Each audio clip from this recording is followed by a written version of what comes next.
and walked back to Belarus on her own. If you have seen a photo of my sister before, you can understand what a sight it must have been. Maria has a short, bleach blonde pixie haircut, and she always has a giant smile on her face, made even more obvious by bright red lipstick. And when people hear this story, they ask me often, "Were you surprised that she did that?" And I always say, "Not at all." Once my sister made a decision about something, there is nothing that will stop her. Even if it means forcing your way back into a authoritarian country, even if it means putting your life of freedom at stake. Marie and I grew up in Belarus with two independent, free-thinking parents. I was a logical one, Maria was a creative one. She started playing the flute when she was 9. Eventually she left Belarus to Germany to get a better musical education. Marie is older than me. I was only 5 when the USSR fell, and I don't remember really about it. All I remember is that Belarus was a country full of queues. You would stand in line for hours at the market just to try to buy some simple food. Money barely had any value. Lukashenko was elected in 1994, and as far as we know, that's the only time he was elected, even though he's been in power for 28 years. He's often called Europe's last dictator. And like all dictators, he will do whatever it takes to stay in power. In May 2020, Lukashenko announced an upcoming presidential election. This was a huge surprise for everyone. By law, they have to announce it 3 months in advance, and of course, they waited until the last minute. My sister was splitting her time between Germany and Belarus. In Belarus, she was the art director of the cultural hub OK16.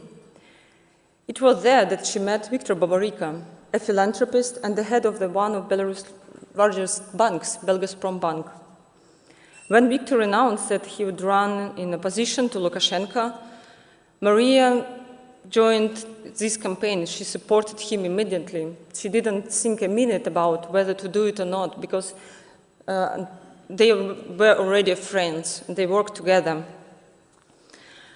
And I joined soon after. I thought to myself, well, I'm 35. In 5 years, I will be 40, and Lukashenko will still be in power, a president. Now it's time to do something, even if it's dangerous.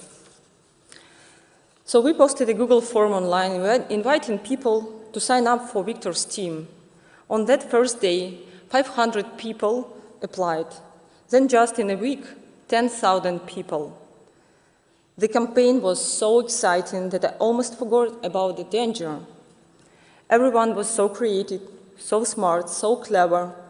Several thousands of people around Belarus were gathering signatures to put Viktor Babaryka on ballot. In a country of 9 million people, we got 435,000 signatures. We knew that our campaign grew, so did the risk. On June 11th, just 1 month after the start of the campaign, Viktor's colleagues and friends were arrested. On that same day, Viktor spoke to our team and said, "If you would like to leave, I completely understand." But no one left. We just got right back to work because was so much to do. Then on June 18th, the worst happened. Viktor Babaryka and his son were arrested. Media outlets started reaching out, and Maria was the first person on our team to respond. She'd never spoken on live TV before, and I could tell she was nervous. She went from being unknown to well-known just in a single day. Thousands of people showed up in Minsk to protest Viktor's arrest. We turned in all the signatures, but we still didn't know if he would be on the ballot. According to Belarusian law, you can run for president even if you are in prison until you are sentenced. We decided that no matter what, our team will try to convince as many people as possible to vote. On the day of the election, on July 14th, they released a list of candidates. We weren't surprised that Viktor wasn't on it, but we were devastated nonetheless. And we decided to support Svetlana Tikhanovskaya, who ran in place of her husband, Sergei Tikhanovsky, after he was arrested. And Veronika Tsepkalo also, Valery Tsepkalov's wife, who also ran in his place. Together, we were a unified opposition. We also had a unified symbol. Svetlana's campaign symbol was a fist. Veronika's was a peace sign. My sister always used to do this heart symbol with her hands. It was a cute way for her to say that she loved us. And that ended up being the symbol of the Viktor Babarika team. Maria, Svetlana, and Veronika went town to town for rallies, gathering thousands of people across Belarus whenever they went. From stage and on video, Maria said, "Belarusians, you are incredible." And it's so simple, but that inspired people so much. It's something that Lukashenko had never said during all 28 years. The world was captivated by these three women confidently standing together in opposition to Lukashenko. And as we got closer to the election, we decided that some of our team members should leave the country in case Lukashenko arrested everyone. People across the country were looking to Maria for leadership, so she stayed, and I made the horrible decision to leave. I remember that last time I saw her at the office, we hugged and took a photo together, and then I went to Ukraine.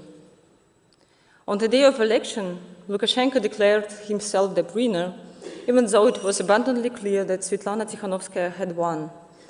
Police attacked protesters with tear gas, rubber bullets, and stun grenades. Just a few days, they threw more than 35,000 people in jail. They abused them and beat them. Svetlana was forcibly exiled to Lithuania just next day after elections. They tried to force Maria in exile too, in a month. But when she ripped up her passport, they threw her in jail. And that meant a lot to people in Belarus. That fact that Maria was willing to stay in the country to fight with and for the people of Belarus, no matter what, inspired them. She was charged with threatening national security, conspiracy to seize state power, and the creation of an extremist group and its leadership. She was sentenced to 11 years in prison in a closed trial. Today, she's at women's penal colony with 40 other female political prisoners. She told her lawyers that she's learning how to sew uniforms and that she's quite good at it. Even in prison, even after 9 months of being in solitary confinement, Maria had a huge smile on her face. And in photos, you can see her holding up her hands in her heart, even while she's in handcuffs. For Maria, optimism is an expression of her freedom. It's her decision to remain strong. The same is true for our country. No matter what Lukashenko does, and no matter how long he's in power, he will not break the spirit of Belarusian people.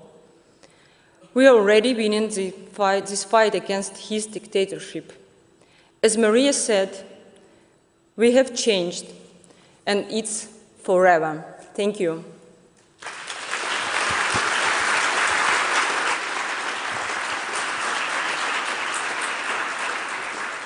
Thank you, Tatiana.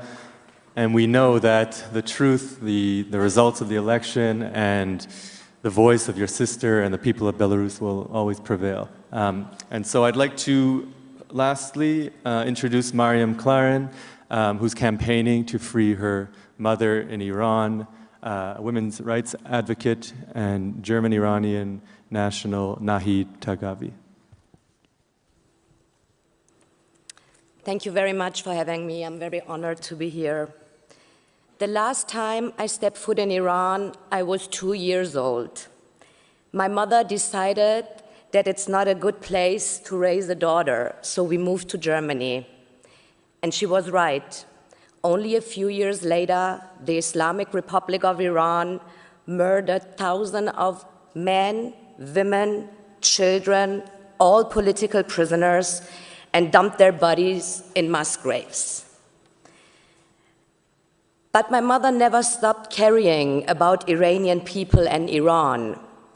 In the 70s, she was a left-minded student activist. Over 40 years, her beliefs did not change, especially about women's rights. So when I grew up, she started splitting her time, 6 months in Germany and 6 months in Iran. Every time she left Germany, I was worried. I asked her, why do you go back to a country which is so repressive and so abusive? In Germany, she had her own room at my house. We used to stay late at night and talk. My friends were always very excited to see her. She's really the cool mom. When she was in Tehran, I used to talk to her every day on WhatsApp. And then, October 16, 2020, she disappeared. I was on holiday with my partner at that time, and I was sending her pictures from the beach. And I could see she's online on WhatsApp, but there was no response. So I tried calling her, no answer. As soon as I woke up the next morning, I called her again, but her phone was not ringing anymore. And that was the point where I get really worried. I thought, she's older, she has high blood pressure, maybe something happened to her. I called my uncles in Iran, and they went to her apartment. Inside, it was like a crime scene.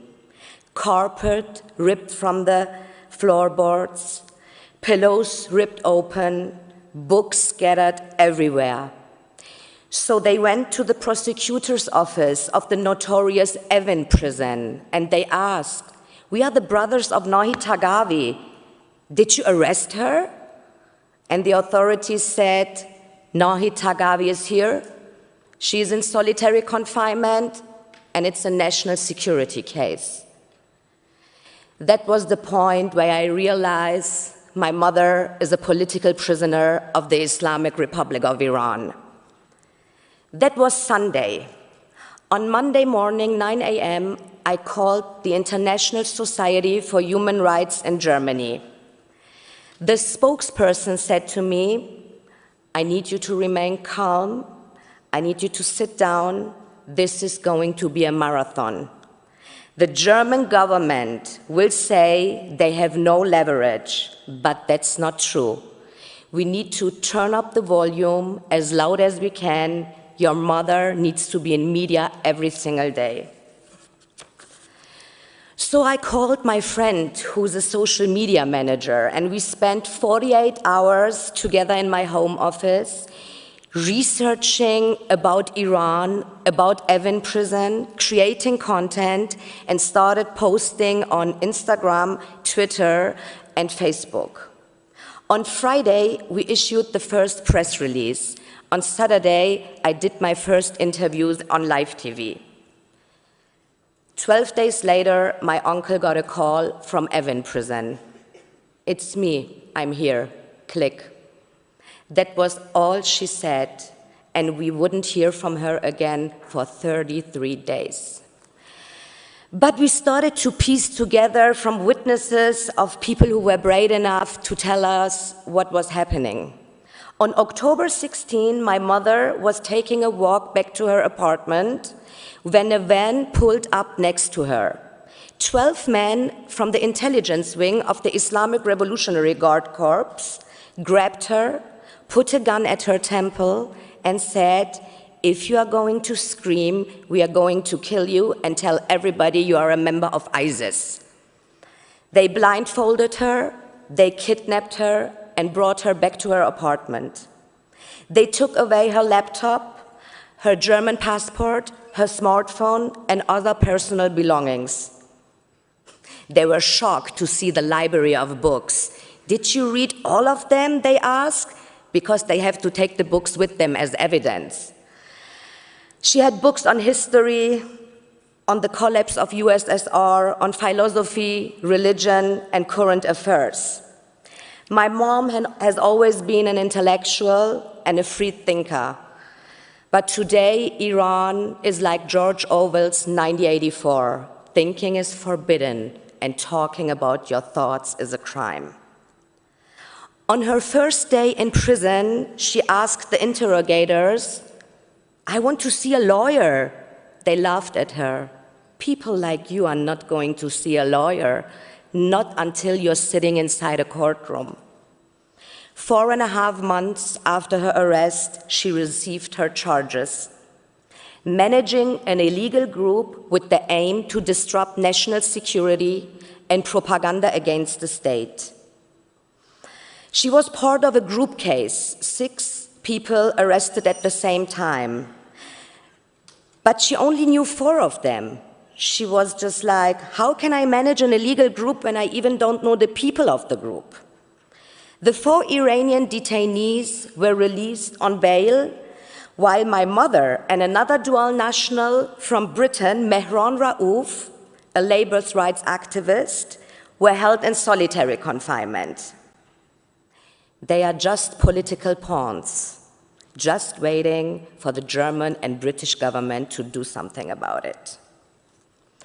5 months after her arrest, 5 months after her arrest was the first time I got to speak to her. "Hi, Mom," I said. My voice sounds just like hers. I told her that I'd never stop fighting for her freedom, that we are in media every single day, and on her trial, she should imagine thousands of people standing next to her screaming, "Free Nahid." "I'm so thankful for all that you're doing for me," she said, "and I can't believe my non-political daughter is becoming an activist." Even in prison, my mom keeps her spirit up, but I'm terrified for her. From what we know, my 67-year-old mother was interrogated in 80 sessions for a total of 1,000 hours, all without a lawyer. For 194 days, she was held in solitary confinement. She slept alone in a tiny cell on a hard floor.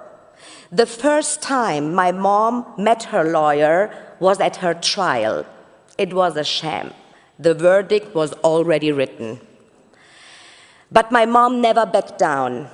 She said to the judge, "If propaganda against the state means talking about corruption, poverty, and destroying the environment, then yes, I'm guilty of that."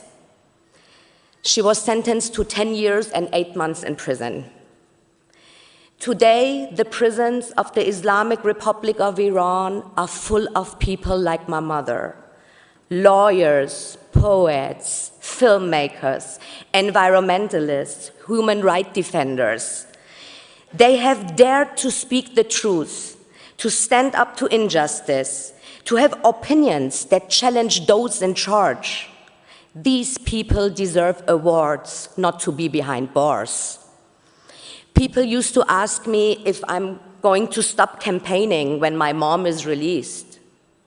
And to them I say, of course. I will be quiet when my mom is sitting on a plane, but only for 1 day. It's impossible to ignore the human rights abuses of the Islamic Republic of Iran anymore. The inmates in Evin prison are my mother's friends, and their family members are my friends. Every day, we share the worst experience of our life publicly. While our loved ones are fighting for their lives in prison, we fight for their lives online. And I ask you to do the same. The Islamic Republic of Iran must be held accountable for their actions. We cannot stop fighting until then. I want to dedicate this speech to the women in Evin prison, like Nilufar Bayani, Sepide Kashani, Bahare Soleimani, Sepide Qolyan. Their bodies may be caged, but their minds are free. Thank you for having me.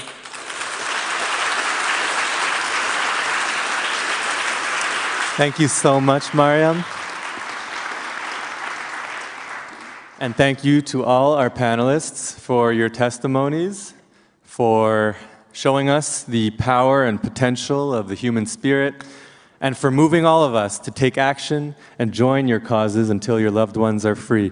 The panelists will just remain on stage for a photo. Thank you. We will now pay tribute on stage to the human rights heroes who indeed, as we just heard, are fighting for their lives in prison, who are represented today by their family members. I would like to invite Berta Valle to please join them, and also Rushan Abbas. Please come forward on the stage.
Our next speaker, a former political prisoner, Mr. Pham Minh Vuong, will be speaking in Vietnamese. For interpretation, please go for English on channel 1 on your headsets and for Français on channel 2. Merci.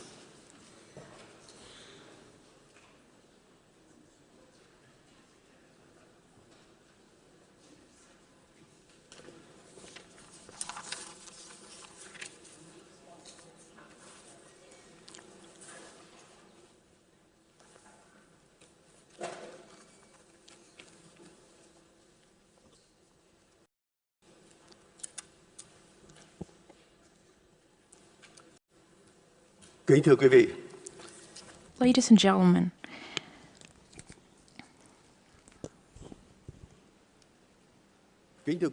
ladies and gentlemen, ngày hôm nay today, khi nói when đến it comes to Việt Vietnam, nhiều người many tưởng people tượng imagine it as a tourist paradise with white sand and blue sea. But if you just pay a little attention, you will see the exact opposite. In Geneva, you can wear a sign saying Switzerland wants to join the NATO. In Paris, you can shout, Macron, resign, and no one will do anything to you. But in Vietnam, it's completely different. If you wear a t-shirt with the words, respect press freedom, you could have to say goodbye to your beloved family for 10 years or more. I can assure you that I'm not exaggerating or spreading propaganda. Many unimaginable things happened to me, things that I thought would never happen before I became a prisoner of conscience. My name is Van Minh Hoan. I'm 67 years old. When I was young, I witnessed a lot of suffering from the war between North and South Vietnam. I have seen wives and mothers break down in tears as they welcome their husbands or sons back from war in a coffin. And all those painful images haunted the soul of a 13-year-old teenager forever. Since then, I had a dream. I dreamt of going to France to study and after the war to return home to help rebuild my country. In November 1973, my dream came true. I went to Paris to study. Before parting, my mother hugged me and said, "I gave birth to you 18 years ago, but this is the first time I don't know where you will sleep tonight." In tears, I told myself that no matter what, I will return to Vietnam to fulfill my dream. 2 years later, on April 30, 1975, the war ended, and the whole country fell into the communist regime. I had a mental breakdown because I knew my dream had completely shattered when I saw millions of boat people escaping the country. Hundreds of thousands of people who stayed were sent to hard labor camps and left rodent to die. That was when I started to write. I wrote many papers on the tragedies of the Vietnamese people. My articles covered a wide range of topics, including education, environmental protection, human rights, and labor rights. When the people of Eastern European countries overcame their fear and overthrew communism, my childhood dream came back to life. And after 27 years in France, I decided to return to Vietnam. In Vietnam, I worked as a math professor in a university for 10 years. I can honestly say this was the best time of my life. I gotta do what I love, teaching and passing on knowledge to future generations.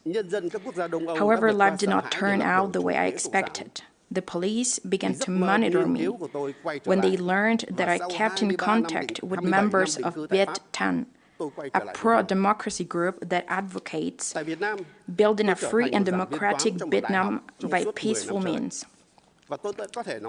In January 2010, I organized a soft skills class for young people.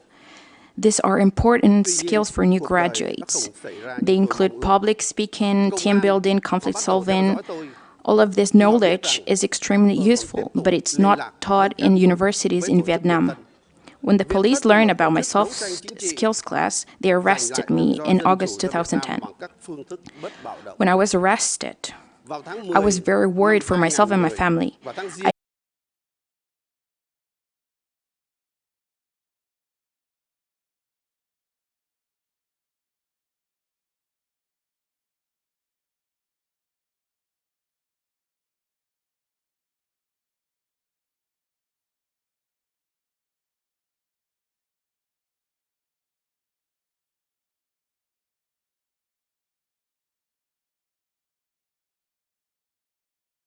Disappointed because these articles were only intended to promote democracy and environmental protection.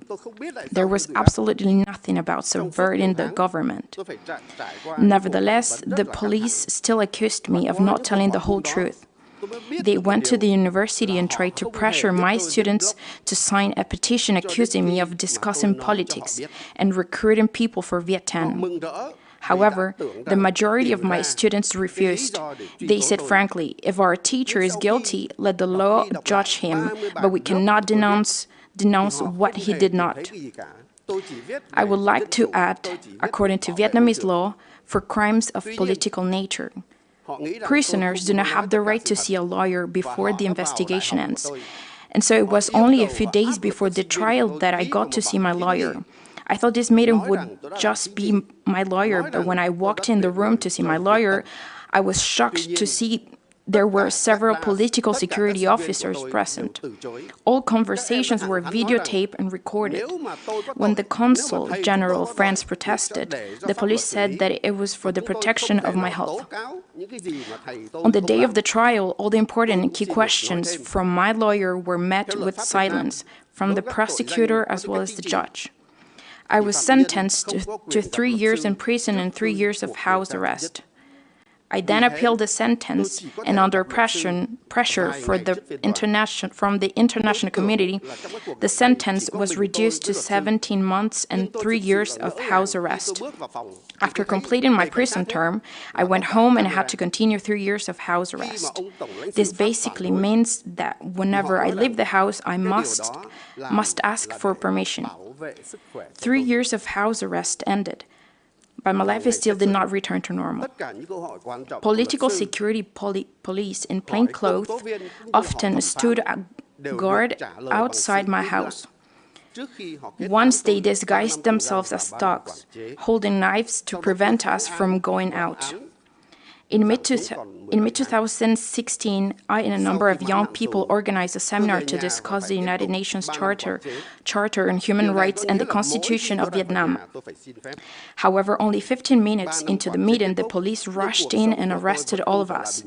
They interrogated me for 3 days. I remember a policeman pointed his finger at me and said ferociously, "Fortunately for you, my son did not attend this class. Otherwise, I would have killed you." Although they didn't arrest me that time, because no crime was found. However, they viewed me as a potentially dangerous person for the regime and found a solution that I didn't expect. In May 2017, the president of the Socialist Republic of Vietnam stripped me of my Vietnamese citizenship, and as such, I was forced to leave Vietnam. I was stunned when I heard the news. This is the second time that my dream has shattered. I immediately wrote a letter to the French ambassador in Hanoi, asking to renounce my French citizenship. I made that decision because I would rather stay in prison in Vietnam than return to Paris for the second time, but it was too late. On June 23, nearly 20 policemen burst into my house to drag me away. I asked them to give me a few minutes to change clothes. They refused, and I was dragged out while only wearing a pair of shorts and a t-shirt. My wife and daughter ran after me, but the police pushed them back into the house and locked the door from the outside. I was taken to a detention center. They asked me to write a letter stating that I would return to France voluntarily, not forced. Of course, I immediately refused. An hour before being taken to the airport, a policeman told me, "I know you haven't changed your mind, but don't forget that your wife and daughter are still in Vietnam." I thought it was not necessary to answer to such threats. At the airport, I asked for a change of clothes. They agreed, but I had to change clothes in the hallway, not in the toilets, and I had to change my clothes in front of nearly 20 security guards standing around. This was a blatant violation of human dignity. Ladies and gentlemen, I'm not a criminal. I'm a professor and a writer. Today, I have the honor to share with you what human rights defenders are going through in Vietnam, and I will continue this work for all those who are still in prisons in Vietnam for political reasons. Before concluding, I would like to suggest some concrete actions that you can do to help improve the human rights situations in Vietnam. And strongly condemn and speak out to defend Vietnamese activists, especially during their political trials. Demand the Vietnamese authorities to respect their commitments on human rights, especially the right to form independent trade unions. In trade negotiations such as EVFTA, European Vietnam Free Trade Agreement, and TPP, Trans-Pacific Partnership Agreement. And if these commitments are not met, there must be strong sanctions. Lobbying governments for applying sanctions using the global Magnitsky Act, because it is one of the most effective forms of protection for human rights defenders and Vietnamese citizens. Thank you for listening for my story.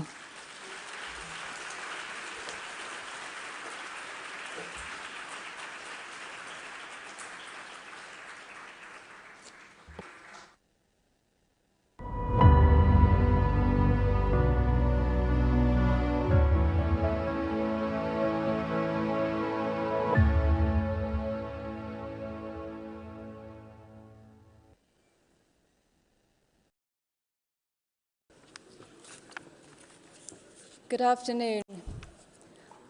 Wow, I am endlessly inspired by the courage we're witnessing in the room today.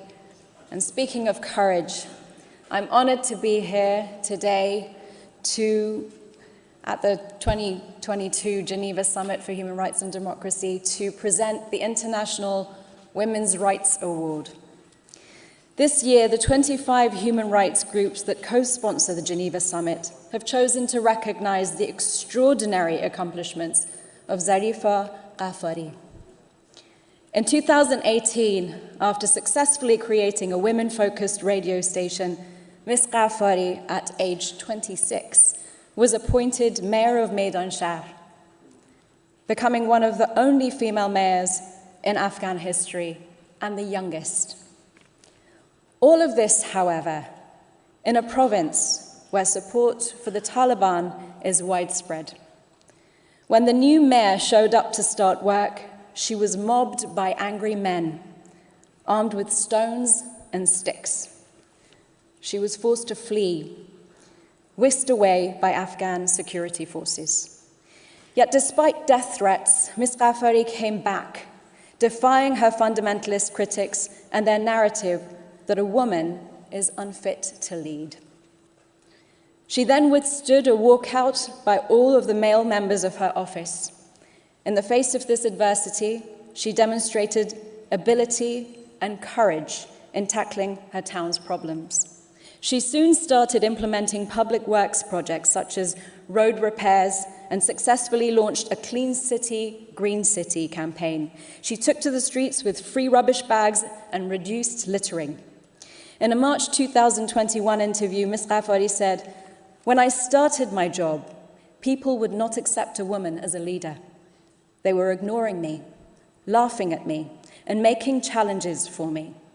After 2 years of work, what I'm proud of is that the people of my city and those who watch me daily are believing in women's power, women's ability as leaders and to serve in high office." Ms. Ghaffari faced death threats from the Taliban and ISIL and survived 3 assassination attempts. Tragically, gunmen killed her father in November 2020, and she believes it was the Taliban trying to intimidate her. In 2019, the BBC listed Zarifa Ghaffari among the 100 most inspiring and influential women in the world.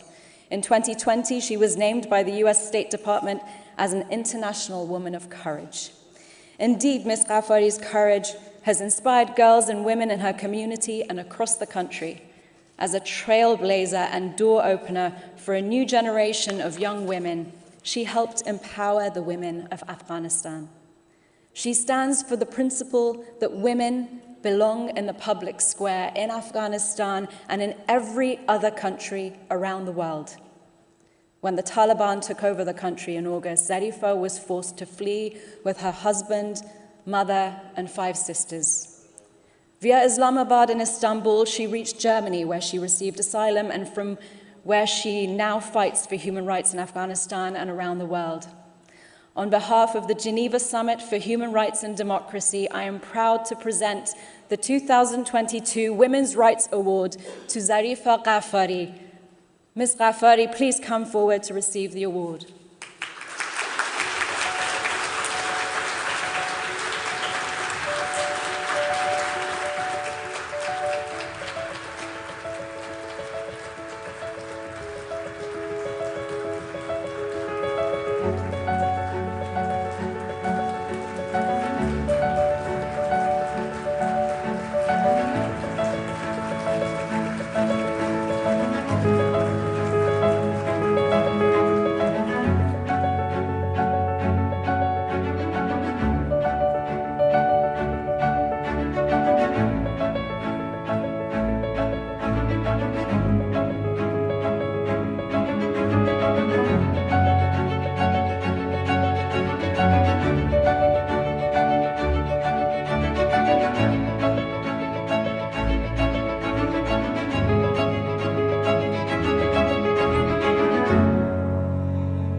Hello, everyone. Thank you so much. Thanks for this prestigious award. But I accept it, and I am accepting it on behalf of the unspoken women of my country.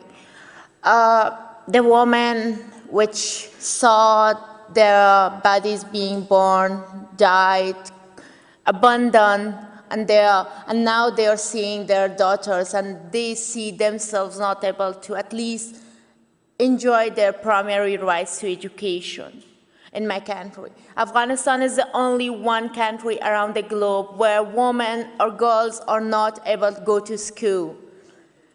And I'm really broken down into pieces while just having a small short of statement from UN by saying, "We are so sorry." No, man, we don't want you to be so sorry. You have to act, at least now after 7 months.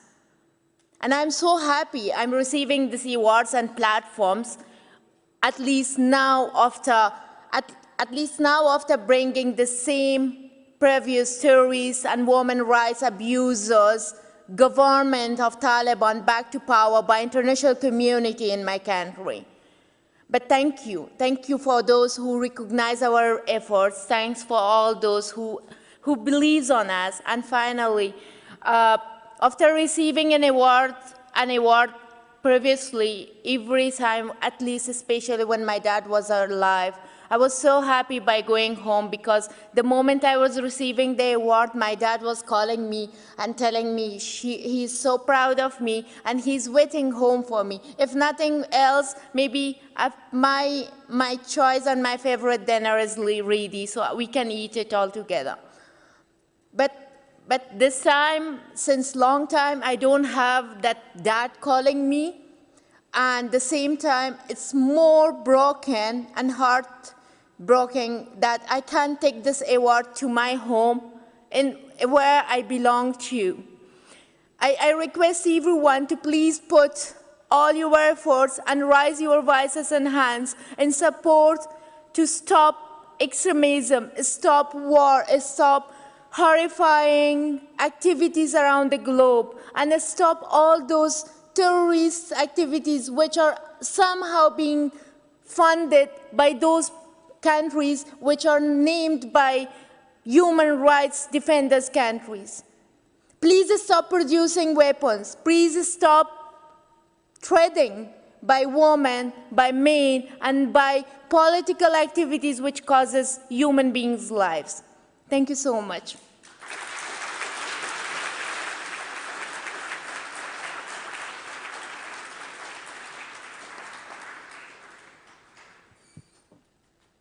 Congratulations, Zarifa.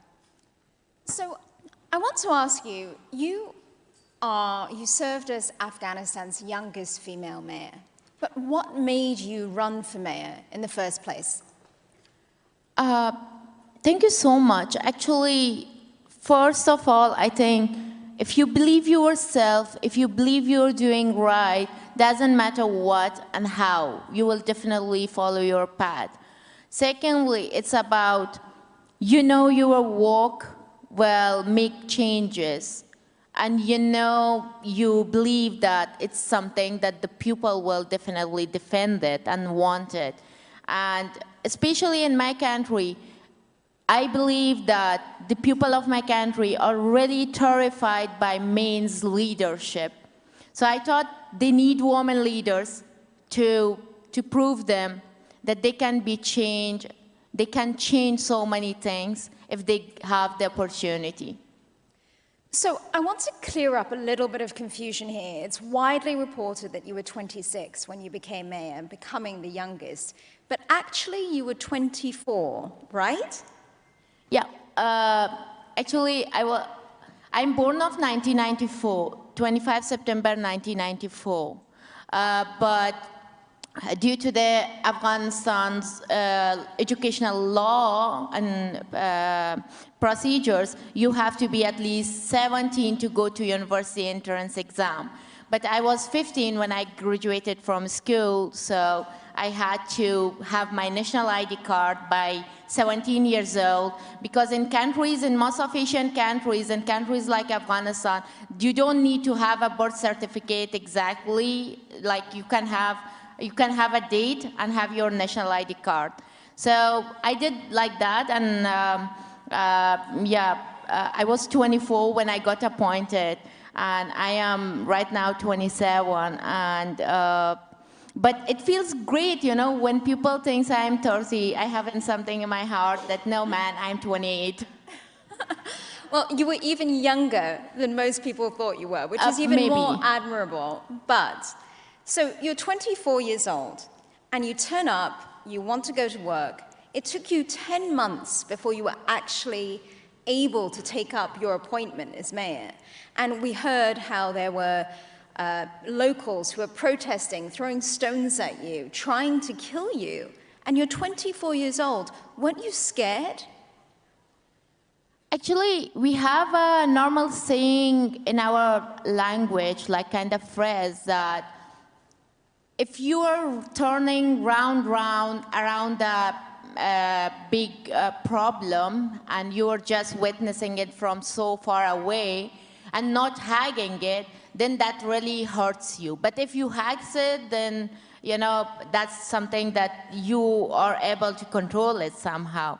So I think for me, the problems started more before that. While going to school, I was injured 4 times in the cases of several attacks that were happening on my way to school, to different offices, governmental places, and I was injured. Attacks against you specifically?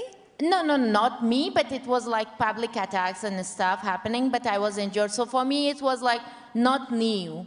And most importantly, to risk your life for something that you believe that really works, I don't think it's something worse. And most importantly, that I believe always, we are born to die someday.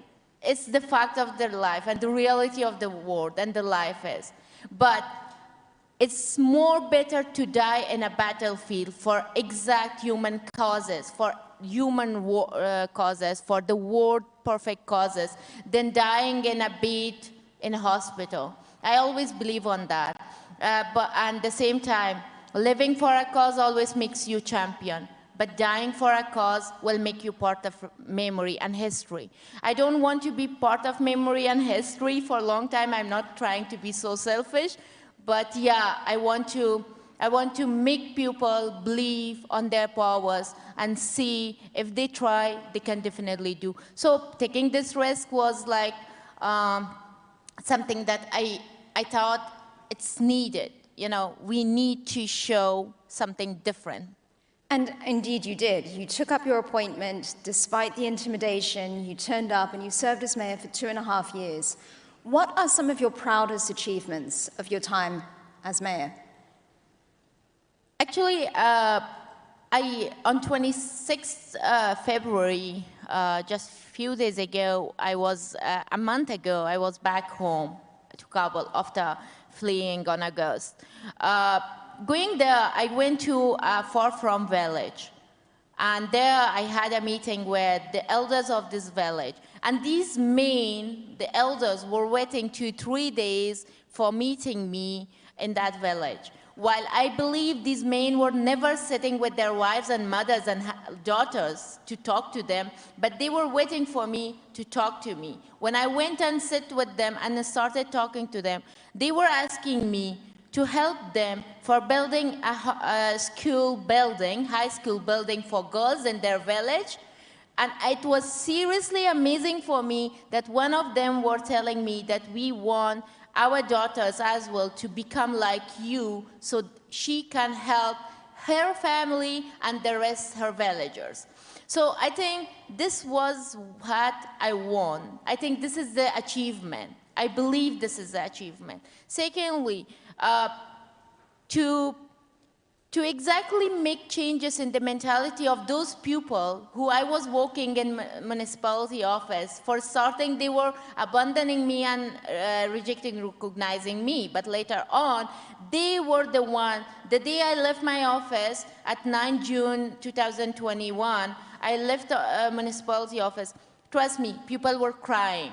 I have the videos and all. And this was, I think, this was the moment that they were believing women leaders. And I think that change worth any kind of risk. That is incredible. Men went from trying to kill you or stone you, or at least, you know, even the nonviolent ones were protesting, and now they're asking for your help. I just want to clarify, the people who were asking you for help were not part of the government. Actually, the ones who were protesting against me, they were from local government, they were from central government, and like one of the guys who was the key person for this protest, his brother was advisor to president. And he himself was working with a peace negotiation ministry. There was a ministry for peace. And the same time, these protesters was being fed by former acting mayor, the one who couldn't succeed with competition with me. So he was feeding these guys by money. And at the same time, the governor of the province himself. So yeah, too many people were involved. So you mentioned you went back to Afghanistan in February. What was it like for you to see conditions on the ground, considering you had worked so hard to make your city a better place? What was it like going there now? You know, it's so hard when you're building a building of 10, 15 floors, and then you're in the first floor seeing these all floors like just suddenly broken down one by one, you know, and at the end, just to save your family life, you have to, you know, you need to take them out, and you are also out because of them, you know. And from that outside, you are seeing this building that you were part of building it. It's just it's so hard. I went back to Kabul. I saw so many frustrating things. I saw people selling their kids on the streets. I saw people selling their body parts. I saw people selling their house materials, like the poverty, the human rights crisis, the crisis where and the media staff, they are already abandoning media, the abuses of freedom of speech, and the journalists, the activists, the kidnaps of women activists, the arrests of so many main activists. As of them, like example, Azim Azimi, the guy who was protesting against Pakistan's interferences in my country, he was taken to prison by Taliban, and he is a cell mess, and we don't know about whereabouts of him. At the same time, the teachers, the doctors, like the most intellectual and educated people are already left the country. They just left the country. And now, just because of, I believe, just because of the ban on girls' school, there will be a big amount of people leaving the country because now the Afghan people don't want their daughters to raise like uneducated. So situation was really worse. The public services offices were closed. They were not able to function. Government is not totally functioning. The genocide, the brutally killings, the kidnaps, like everything is happening in that country, but it's not coming out because there's no media focus in Afghanistan right now. And the ones who are inside the country, they are also in control of the Taliban, and they are also having the bans, like ban on media. Media, TVs and radios are not allowed to publish women's song. They are not allowed to play music. They are not allowed to have free speeches. The ones who were having, like previously, we had some of activists coming to media and having interviews, but they were just taken away by Taliban to prisons. So at the same time, the healthcare services for women especially, like primary one, the maternity healthcare services, are just dried up. So everything is just a mess. I was seriously, you know, I saw girls going to university, to Kabul University, the day after when I went to Kabul. But this, you know, but I was so happy for that, you know. It was a great thing happening to me, seeing that. But just in the corner of that, I saw a big amount of women sitting just nearby a bakery, and they were begging just for one bread. And a big amount, like 30, 40 women. And this is like heartbreaking. We are, you know, as I said, I'm just witnessing the broken type of my dreams. You know, there are some people who've applauded you for going back, but there are some people who have criticized you, saying that you are whitewashing the Taliban, you're legitimizing them by having gone back. What do you say to your critics? First of all, I don't think I would have something special for those, because I think, I believe if you know nothing and you're making a statement, this is always like, you know, because of your immaturity and because of your down level of knowledge and personality. So I think with that level people, I don't really make myself in trouble to talk to them or give them an answer. But yeah, I will definitely say two words.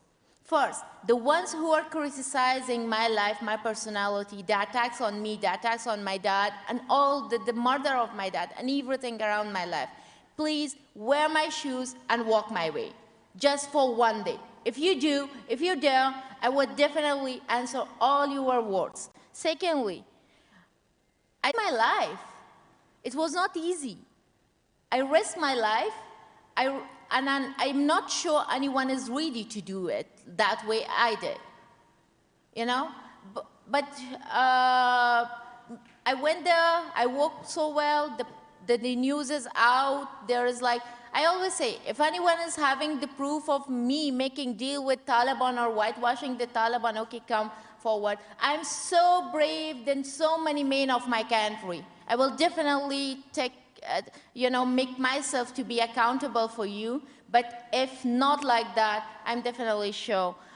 The word no, I'm not afraid of death. So when I'm not afraid of death, whatever is coming next, I will put the judgment in front of the world's pupil. If anyone, enters to my office, the office that I wanted, with competing with 138 candidates for that position. It was hard, I wanted, but still I wasn't able to get in.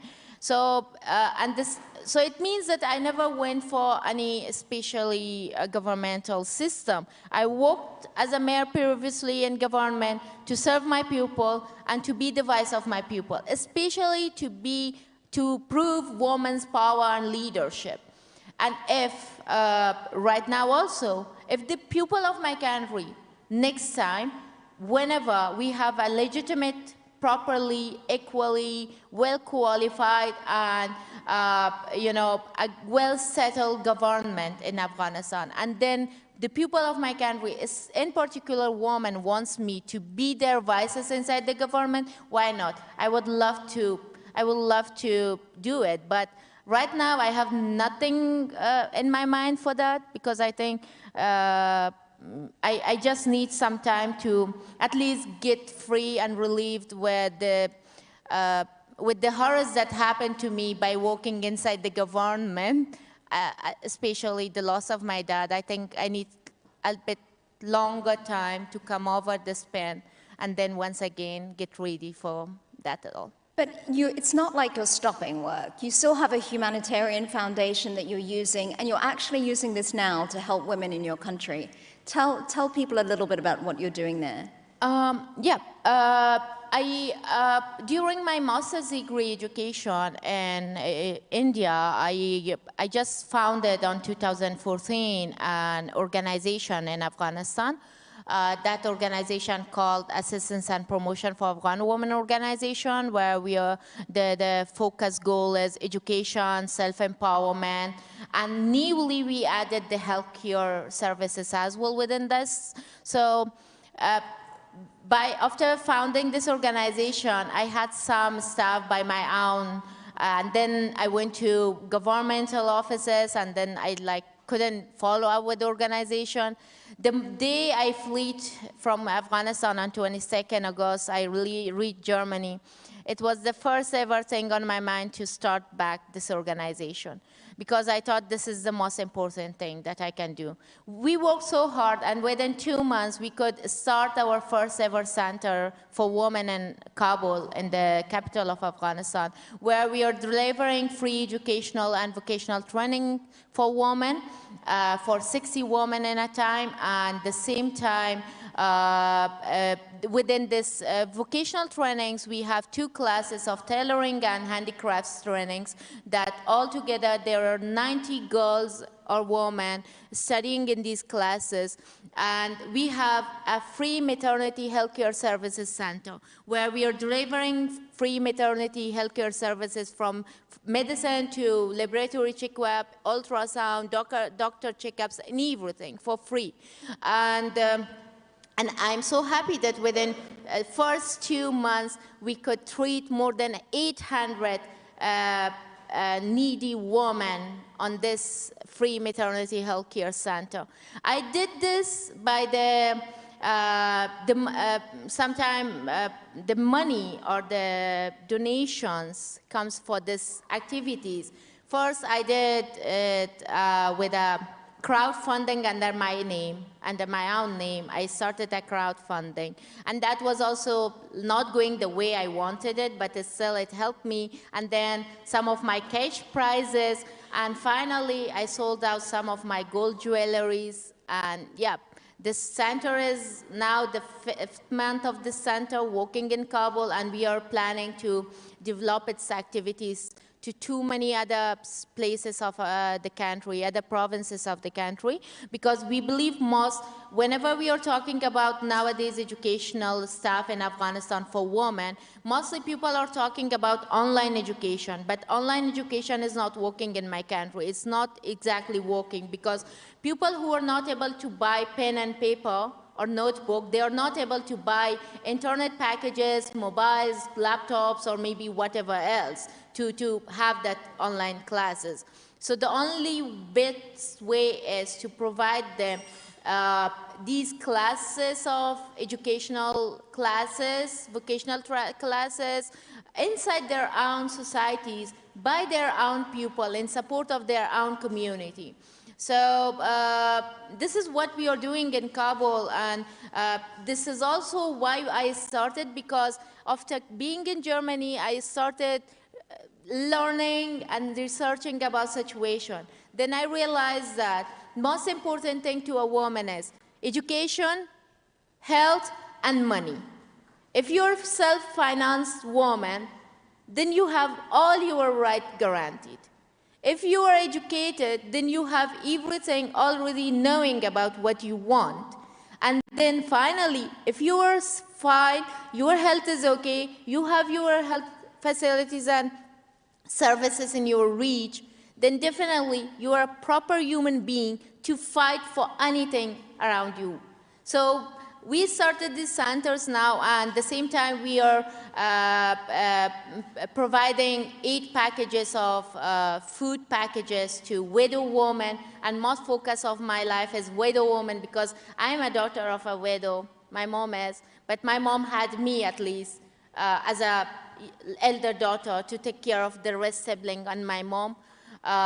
But there are so many more widows in my country, millions of widows in my country that have no one. So I think it will be great if I could do something for them. It's absolutely great. You are such a role model to so many young women inside Afghanistan, the ones who can't go to school, the ones who can, the ones who are now going to some of your centers, but also to other women all over the world for your courage and what you've done.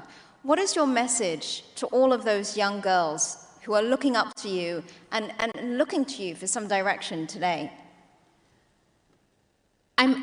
First of all, before making my statement on this question, I'm really sorry to all men sitting in this room, and all the ones who are listening me online. With due respect, with all good men of the world, in my country, I'm also the daughter of a man who was badly proud of me and who was really, really like, he was always telling me that you are my prayer, you're the only prayer of my life that God accepted. So I'm so proud of being such a man's daughter, but still, I mostly believe, as a woman, as a girl, as a daughter, that we need to first believe ourselves, promote ourselves, educate ourselves, and let's be and learn and try to get the position of leadership of our own society and communities. Let's be the leaders of our communities. Because I think the world and the people of the world and the countries are tired of this horrible politics, horrible decision, horrible leadership, horrible ideas and everything of main leader of our communities. This is the only thing I wish I could have it, at least for, if my daughter comes next, this is like the wish for me. If I have a daughter next time, or maybe in future, I really want to see into her eyes with so proud and tell her that, girl, the rights that you are enjoying it now, I was the fighter for that. And train her to be a leader. If you have your daughters, train them as a leaders. Train them, teach them, and make them learn. Because the world needs peace, the world needs love, the world needs courage, the world needs humans. And let's teach our people, our daughters, at least, to be that. And I think with this stuff, we women are so good on that.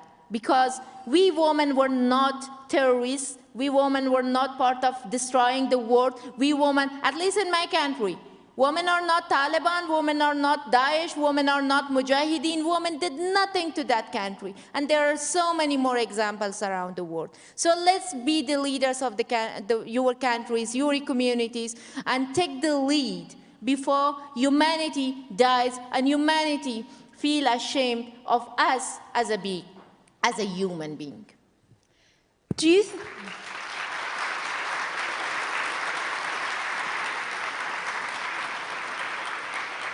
you think women's rights can exist under the Taliban? They have no other option. If they don't really accept the facts of my country, I am just one example of the women of my country. Just imagine, if we are millions all together, it will be so difficult for so many powers of the world to face us. Taliban are so small ones. And they have to accept these facts. If they are not accepting these facts, two things are happening. One, it's sure that they cannot run this country, and they cannot stay longer in that country. Doesn't matter, America supports them, or UK or Europe. It really doesn't matter. This time, they will be kicked off if, like, in a very bad way that they will never be able to return back if they are not accepting the facts of the country. And the women of that country are the greatest facts of this country. The greatest fact of this country. And secondly, they are paving to another civil war in my country.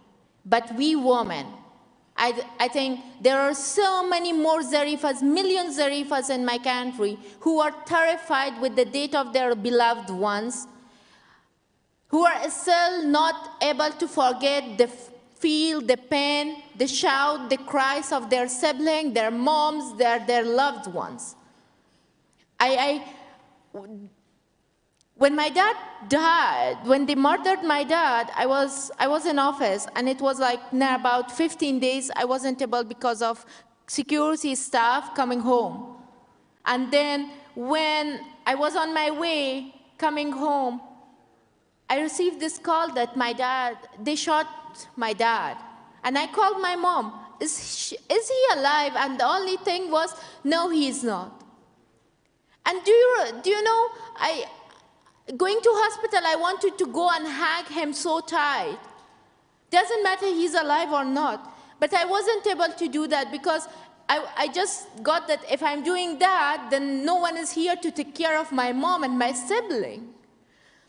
So, you know, I was trying to show off how brave I am while I was broken into pieces inside me, because now anymore I didn't have that person who was proudly standing by my side and saying, doesn't matter who really attacks you, just go bravely, I trust you. And I think there's more money millions like me in that country. We know what the pain of war is. We know how horrible it is.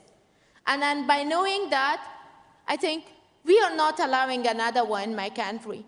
We have these horrific pictures of Kabul airport on social media and on news where people were fleeing down from planes like birds. They were human beings. They were not birds.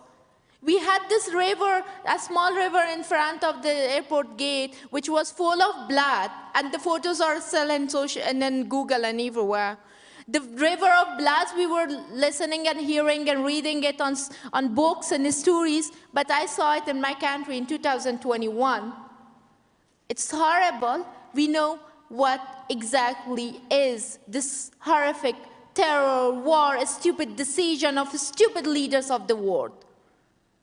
So we are not allowing this happen to our country once again. That's why I'm really not afraid of what Taliban are doing. They're just like kind of, you know, they're just making ready, like kind of taking ready, or maybe, you know, maybe celebrating day by day their own deaths. That's it. Ladies and gentlemen, please stand to congratulate Zarifa Ghaffari.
I try to control the way.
I'm taking mine off.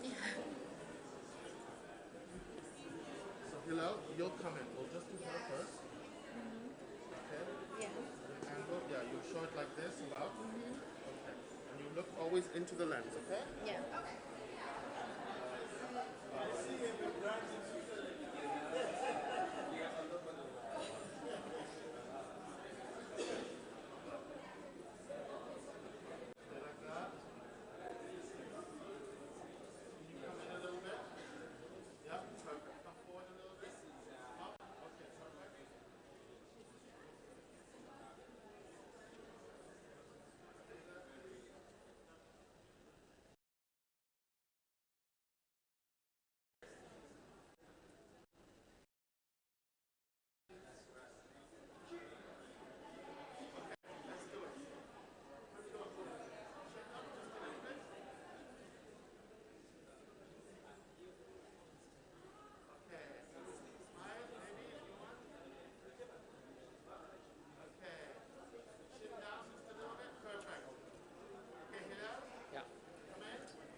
You tell me. I don't know. Whatever you tell me. I prefer this. Whatever you tell me. And we don't have you on Yeah, top yeah, of the okay, branding. okay. So you're just standing right next to her like Okay, that. okay. Yeah, that's nice. Good.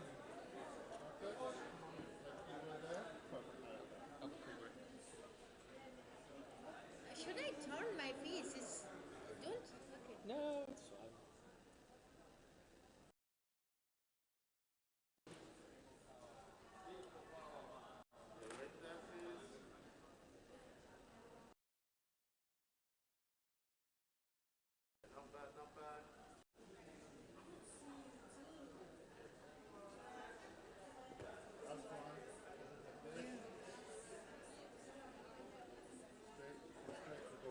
Okay, okay.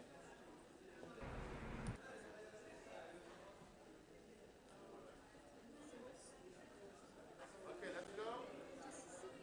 1 second.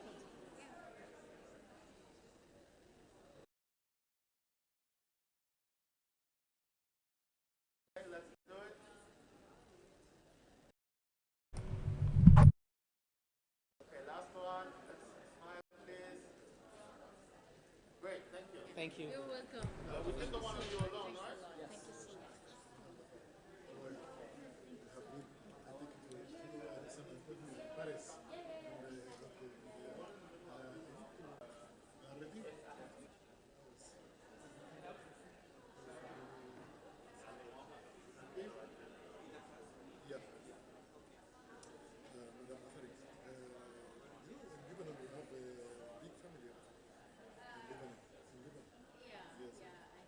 My question, you are here at the Geneva Summit for Human Rights 2022.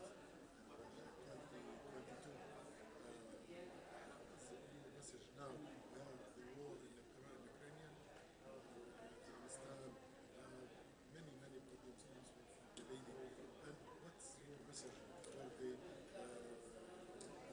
motivation for the American people, for the American person?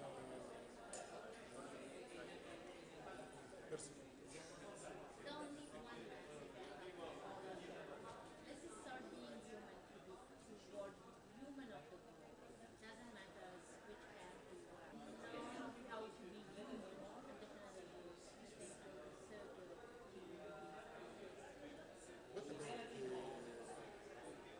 Russian war in Ukraine?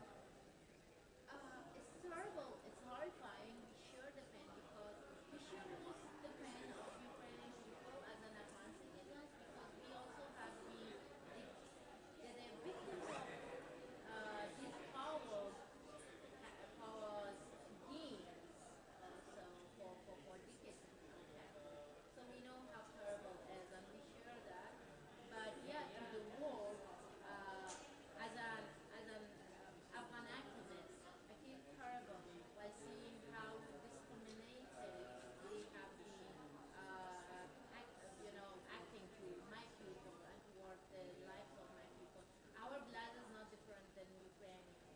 We want the same attention. We want the same. If Putin can be sanctioned by international community for Ukrainian war, then why not talk? Yes, friends, abali muku following this live stream, thank you very much for following. I can see Adele Gracious is asking for volume. No, it's just that tewali no mugu bali muku interviewing as of now. There's someone that is being interviewed. They are too distant for us to capture their volume, but the most important thing is the speech or is the session of our president, which is actually very soon, in less than, I believe, an hour. We shall be listening to him. We shall be listening to him, His Excellency Kyagulanyi Ssentamu Robert. He's already set. He's already set. Iranga, all I ask of you is to keep pushing this message, keep pushing this live stream. Those watching from YouTube, those watching from Facebook. Very soon the president is going to be speaking to the world. Yeah. So we just wekomereko bwekomizi atera na stream nayo ogisharing ne munno abere nga tasubwa. On the other side, actually we are multiple streaming a couple of events via our platform JBMuwonge TV channel, and just to inform you, our comrades from UK have also, they organized the protest and it is ongoing right now. They organized the protest against the Museveni dictatorship and the atrocities, the situation we are in here in Uganda. That demonstration is ongoing right now and we are broadcasting on all our platforms. Yeah, whoever has managed to catch up that demonstration, I believe you understand what I'm talking about. Our comrades in the UK, yeah, they are also doing their part. That's what the president keeps saying. Just play your part. Do something. Don't just sit from the back, and command. Be involved a little. So that demonstration is also streaming live on a couple of our platforms. You will always get these demonstrations, these events, our Facebook platforms, maybe, and YouTube. Some on YouTube, not everything on YouTube, simply because the mainstream media is compromised. Such kind of important events like this Geneva Summit, maybe wandisuubidde nti bagenda giragako ku mikutu egimu ku TV ze Uganda, naye maganda wange, you won't see anything of that sort. You know, so always gwe jangu ku zi TV zaffe zino ze twekuliatingira ofune each and everything kiwandiyagadde okufuna ekikwatagana ku the journey to freedom, Uganda's journey to freedom. So the demonstration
This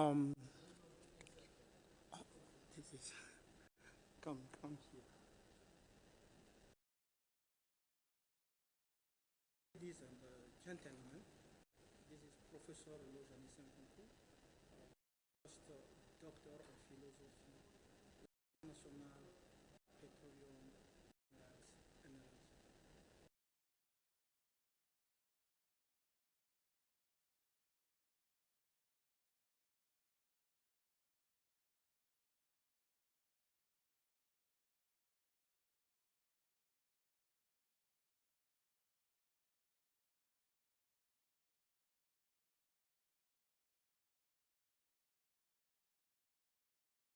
And gentlemen, this is Professor Olojani Senkunku, the first Doctor of Philosophy in International Petroleum Minerals and Energy. Are also international attorney, Lurakwachita, permanent, petroleum minerals energy expert, diplomat, and diplomat of United Nations, and we are also elected Secretary General of United Nations, and we are here at Geneva. As you see there, we have we came. When I promise something, I will do it. We fight for people of Hong Kong. We fight for people of Tibet. We fight for people of India, Balochistan, Sri Lanka, Tamil, and people around the world. People of Mali, of Congo DRC, Congo Brazzaville, people in Colombia, dead in Brazil. We fight for people around the world. And today, people are in Ukraine. There are many people are in jail, and it's not normal. And it's not normal. Many people are in exile. Exile. It's not normal. It's not normal. People grow up in exile. Our children grow up in exile, and there is no one can intervene on that. And the people fear business. People fear, no, we have some interest. No, that is not me. When I said please, in one video, people say that I'm a weak. No, I'm not. I'm a general of Forces Army. I was a political lieutenant at the White House, and you know that if anything to me, I will knock you down. I'm here in human rights to defend the people. That's my life. I don't fear to die. If you fear to die, you never will be a leader. So I don't fear to die. There is no one man in this world. Look at, the United Nations to say that Freemasonry is a criminal organization.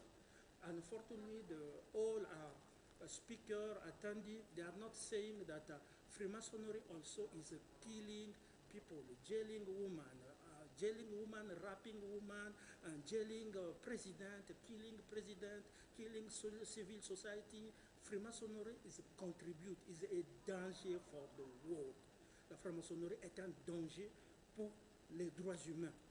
And as I promised, when I will sit at New York, that I will fight for we people and to set them free, to set the prisoners free. I will go in your country when I hear that you jail someone, you put someone, you never, when people are in jail, you don't realize what happened there.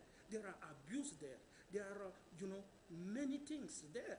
You don't realize in prison. I will go in each prison around the world myself. I will talk with your president. I will bring democracy there. And I am counting of we people around the world to support democracy, to support the changing of a regime. People have to go back in their country to do their business with their family, free to travel, to go to vacation. That's what we need. That's what we need. Please, thank you for those believing to me. And you see, I came here for also my mother was raped, killed. Hélène Biemi, raped, killed, because she gave birth for intelligent child, because I'm the first doctor of philosophy in International Petroleum Minerals and Energy. I came here for Prince Philip. Prince Philip, my ally, the husband of Elizabeth. And I have responsibility to take care about the orphan and the widow. So I come here for, I bring internationally the case of Prince Philip internationally, and many people around the world, Aung San Suu Kyi and those are in jail right now, who are together, and I'm fighting for them. Thank you so much. Today we are Geneva, April 6, 2022. April 6, 2022. Thank you so much.